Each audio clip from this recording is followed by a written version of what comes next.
इस वीडियो में हम समझेंगे law of chemical combination. Chemical science हमें केमिकल रिएक्शन के बारे में बताती है।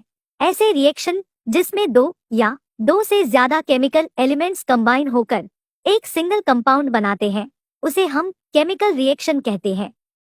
ये केमिकल कॉम्बिनेशन कुछ सेट ऑफ लॉज को फॉलो करते हैं, जिनमें से दो मोस्ट इंपॉर्टेंट लॉ है, law of conservation of mass और law of constant proportion.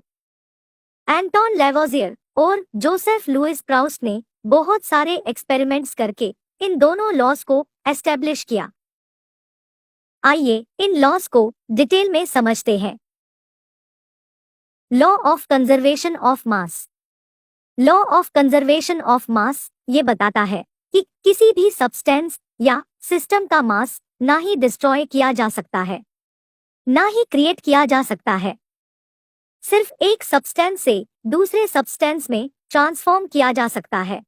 The law of conservation of mass states that mass in an isolated system can neither be created nor be destroyed but can be transformed from one form to another.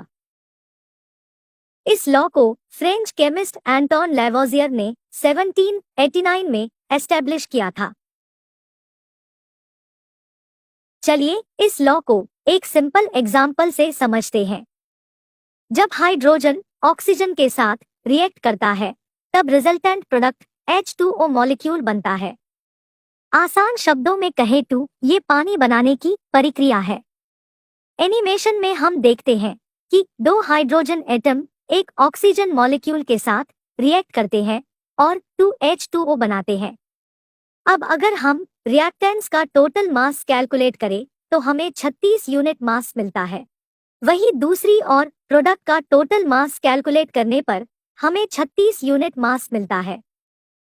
जैसा कि हम देख सकते हैं कि reactants और product दोनों का टोटल मास सेम है, और इससे साबित होता है कि किसी भी रिएक्शन में मास ना ही डिस्ट्रॉय होता है और ना ही क्रिएट होता है। Law of definite proportion. इस लॉ को जोसेफ प्राउस्ट ने 1799 में डिस्कवर किया था। इस लॉ को लॉ ऑफ कांस्टेंट प्रोपोर्शन के नाम से भी जाना जाता है। इस लॉ के अकॉर्डिंग एलिमेंट्स किसी सब्सटेंस में डेफिनेट प्रोपोर्शन में पाया जाता है। एग्जाम्पल के लिए, वाटर मॉलिक्यूल में हाइड्रोजन और ऑक्सीजन का मास ऑलवेज फिक्स रहता है, चाहे उस वाटर का सोर्स कुछ भी हो, जैसे रिवर या लेक या और कुछ।